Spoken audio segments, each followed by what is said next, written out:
there was some focus on health and the medical sector in Nirmala Sitharaman's speech today for the interim budget. And to talk more about that, I'm joined with none other than Dr. Naresh Trehan, MD Medanta, and also CII Health Council Chairman. One of the key things that stood out was the announcement of more medical colleges to be built, a committee to be set up, and cervical cancer vaccinations to be pushed for girls within a specific age group. How did you look at these two announcements? No, I think very encouraging in the sense that we know that there is an acute shortage of doctors for the size of our country.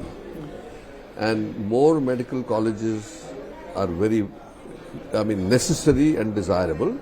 But more importantly, also the quality of the graduates. Because we need to produce high quality doctors, which we are fully capable of.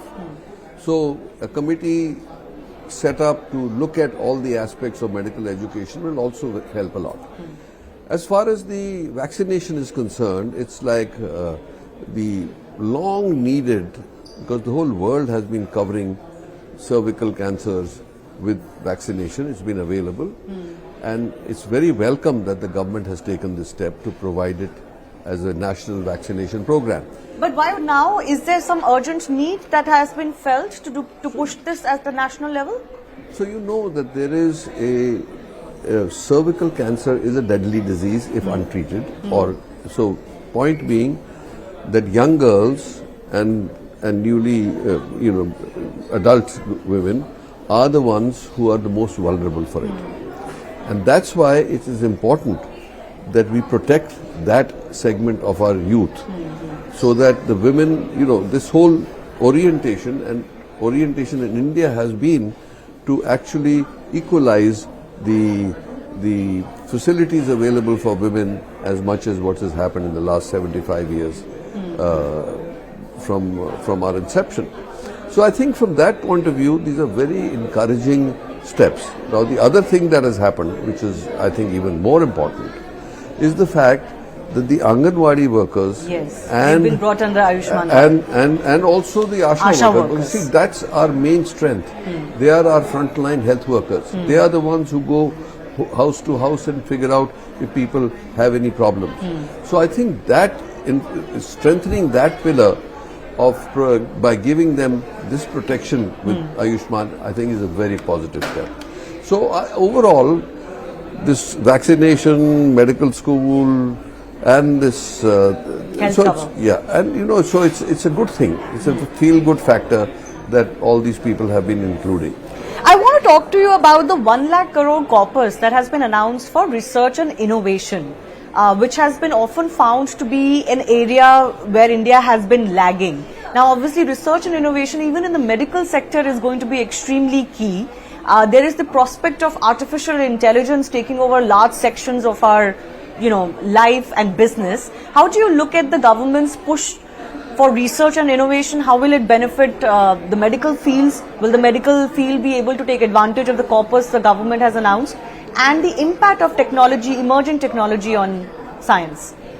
So there are three aspects to it. The first aspect is that we are totally dependent on advanced electronic equipment for medical diagnostics and therapies. So that needs to we need to get relief from that because it's very expensive. And on top of that, there is a 30% duty on it. So the cost to the medical provider becomes quite high. And also, these companies overseas, there are three main companies that provide all this equipment. They are kind of working in tandem with each other and saying 7-year end of life. You've not even recovered the cost because we don't charge that much. In the Western country, you can charge $1,000 for a cardiac, for an echo, right? We charge 2,500 rupees. So the basic thing is that it's numerically over a long period of time we recover the cost. But with these people saying that we will not service equipment after 7 years is a big blow. So as this kind of initiative that the government has announced about this 1 lakh crore fund, I think it will go a long way in us being able to develop or accelerate the development of our own equipment, which is not only good for India, because it will help us to reduce the cost of care for our people, but also 4 billion people around us who need the same remedy. Yes, yes. Because the whole world, I mean, you look at Africa, Southeast Asia, all these, we're all reeling under the same burden. So I think from that point of view, these are very positive steps that were taken today, in spite of the fact that it is an interim budget. Yes. So, of course, we'll expect more in July, but happy so far. Yeah, no, happy, but not major relief for the medical profession. But that will also come because the basic thing is our whole endeavor is to reduce the cost to the patient so that the last citizen standing on the earth of India gets quality health care. That's what we are pushing for. Aside from this, can I ask you, Dr. Trayan, you're renowned as a very accomplished surgeon. How do you see the role of artificial intelligence in performing surgeries in times to come? I know it is already happening to some extent. You're right. Is it going to make surgeons like yourself redundant? Well, it'll be most welcome, but I don't think it's going to happen. The basic thing is that we have been using AI for many years. It's not new to us. And we have seen the benefits that AI can bring in our ability to deliver more accurate, more care to our patients. And we have like robotics. Robotics is basically based on tele-surgery, right? And conceptually, it is what we call force multiplier. So the expertise of one person can serve in many, many locations. So this is a very welcome thing to us. But it is also important for us as doctors, us as human beings, to stay ahead of the machine. Yes. So it's up to us.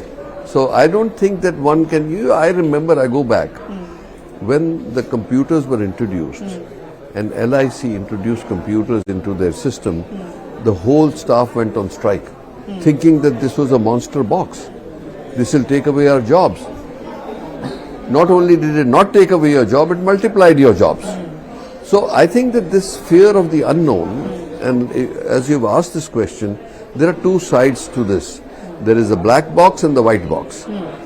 The fact that we do not understand the neuronal guts of AI, not many people do, we look at it as a black box, which could be a shadow on us or something.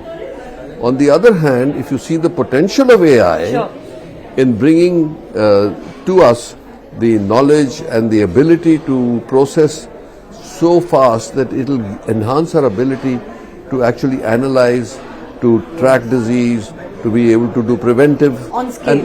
And we are really now into predictive health. And I say AI will be very helpful in predicting, or what we call the personal health horoscope of an individual. That's where medicine is going. That's why we are doing day and night working on that now. Okay. So this will be like, if you simply put in Hindi, you'll say health Janam Patri. That's what we are creating.